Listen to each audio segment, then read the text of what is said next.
When you cry, does your dog come to you? Do they press against your leg, lick your face, or just sit there quietly beside you like they're not going anywhere? Most owners think that's sweet, a little loyal, maybe even a coincidence. But here's what they don't realize. What your dog is doing in that moment has been studied in laboratories, measured in cortisol levels, and documented in peer-reviewed research. And what scientists found is not what most people expect. Your dog isn't just reacting. They're feeling it with you. And if you've never understood exactly what's happening inside your dog when your emotions shift, this changes everything. Let's start with the one that rewrites the whole story.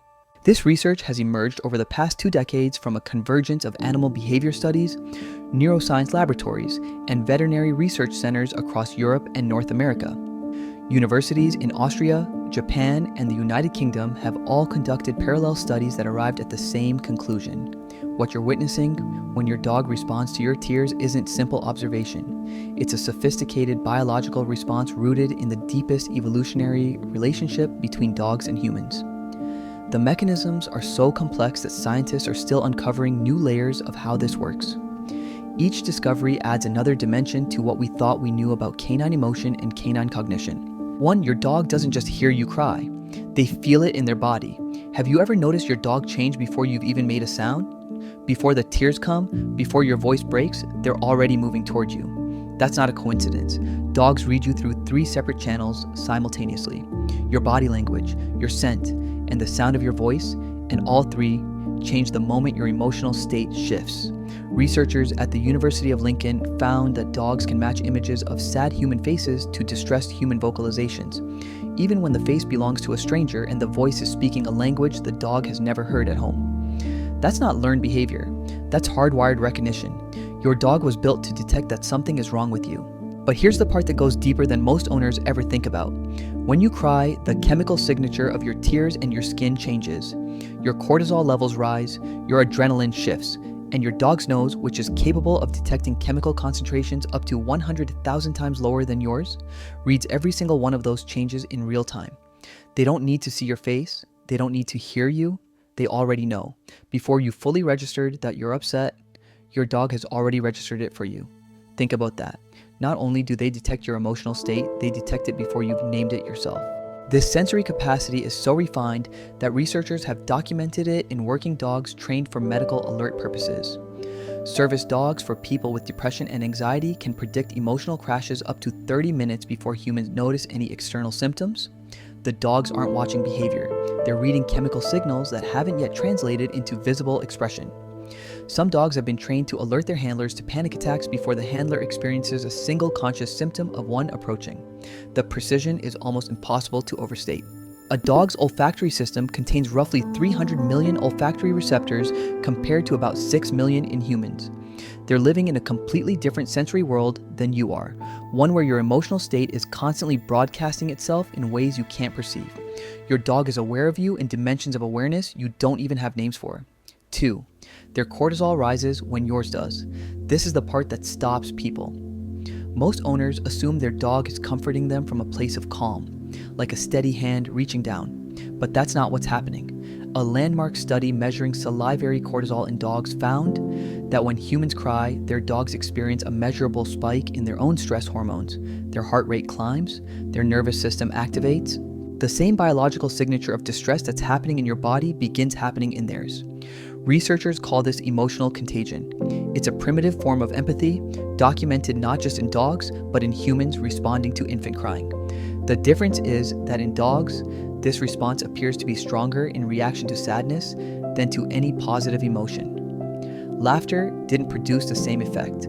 Humming didn't produce the same effect. Crying did. Every time.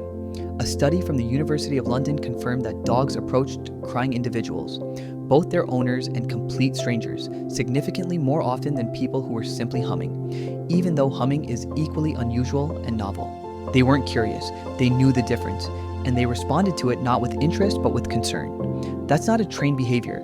That's a dog absorbing your pain into their own nervous system and choosing to close the distance anyway. And that's not just loyalty, that's love with a measurable biological cost.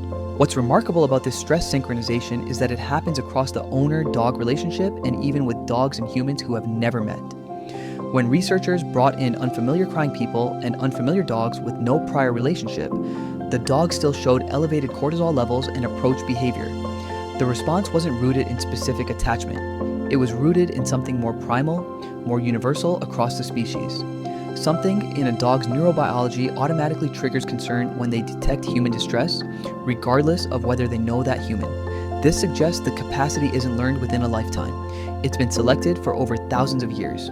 Dogs that could recognize and respond to human emotional signals would have been more successful in human communities, more likely to survive, more likely to pass on those genes. Evolution has built empathetic response into the architecture of a dog's brain. 3. The way your dog moves towards you is a language. Pay close attention here because this is the part most owners completely misread. When your dog approaches you while you're crying, they don't always move the same way. Some press their entire body weight against you. Some place their chin on your knee and go still. Some lick your face or your hands, specifically targeting the tears themselves. Some bring you a toy, not to play, but as an offering. Some just appear beside you quietly and stay. Different responses, same message, but each one is a distinct dialect of the same sentence. Animal behaviorists who have studied affiliative behavior in dogs during human distress describe what they see as submissive comforting. The dog makes themselves smaller, softer, less demanding. Their knee, not asking for anything. They're giving. The licking behavior in particular is significant. Your dog's nose can detect the specific chemical composition of human tears. When they lick your face, they're not being silly. They're reading your distress signal at the source with the most precise sensory tool they have. And the toy? That one is ancient. Bringing a high-value resource to someone in crisis is pack behavior. It's the same impulse that drives dogs to offer their most prized possession to the person who matters most to them. What looks like a dog handing you a stuffed animal is actually a dog saying, "This is the most important thing I have, and I want you to have it right now." On the worst days of your life, your dog is trying to give you everything they own. The submissive posturing that accompanies these behaviors is equally significant. When a dog approaches you with lowered body position, with ears slightly back or tail held lower than usual, they're communicating something specific. They're saying, "I'm not a threat, I'm here to help." This is distinct from play behavior or greeting behavior, where dogs typically present themselves with more openness and higher body tone. During distress comforting, dogs adopt postures that minimize their apparent size and power. They're deliberately making themselves less intimidating, which serves the purpose of not adding stimulation to an already stimulated nervous system. A person in crisis doesn't need an excited dog jumping on them. They need presence and safety, and your dog knows this instinctively. The behavioral patterns have been documented across hundreds of dogs across multiple studies, and the consistency suggests these aren't individual quirks. They're expressions of a deep behavioral program that guides how dogs respond when they detect human suffering. 4. Your bond determines how they respond. Here's something important. Not every dog responds to crying the same way. Around 30% of dogs show little reaction at all. Some retreat, some become restless, some seem almost frozen in place. And that variation is not random. It's shaped by 3 things: your dog's individual temperament, the depth of your shared history, and how safe they feel expressing concern without becoming overwhelmed. Dogs with secure attachments to their owners, the kind built through consistency, predictability, and deliberate daily connection, are significantly more likely to approach and attempt to comfort during distress. Dogs in less stable emotional environments sometimes freeze or withdraw, not because they don't feel it, but because they feel it too much and don't know what to do with the weight of it. That's anticipatory anxiety expressed as paralysis. Researchers also found something that reframes the whole question of learned versus instinctive response. Yes, a dog that has been rewarded for comfort behavior in the past will offer it more readily, but the underlying capacity to recognize crying as a distress signal exists below any training. Dogs can match sad human expressions to sad human sounds across species barriers, in strangers, in languages they don't know. The instinct is already there. What your relationship does is teach them whether it's safe to act on it.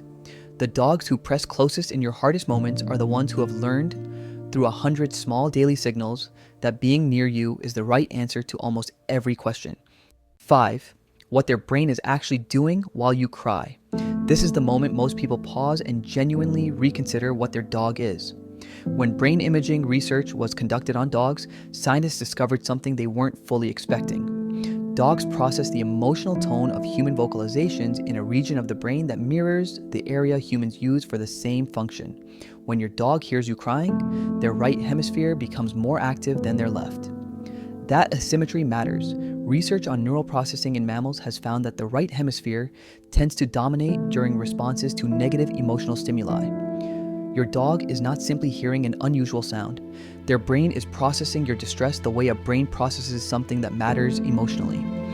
And the behavioral pattern that follows, that combination of submissiveness and alertness that researchers consistently observe, points directly to emotional contagion. Not curiosity, not confusion, something that looks very much like the earliest form of empathy science can measure.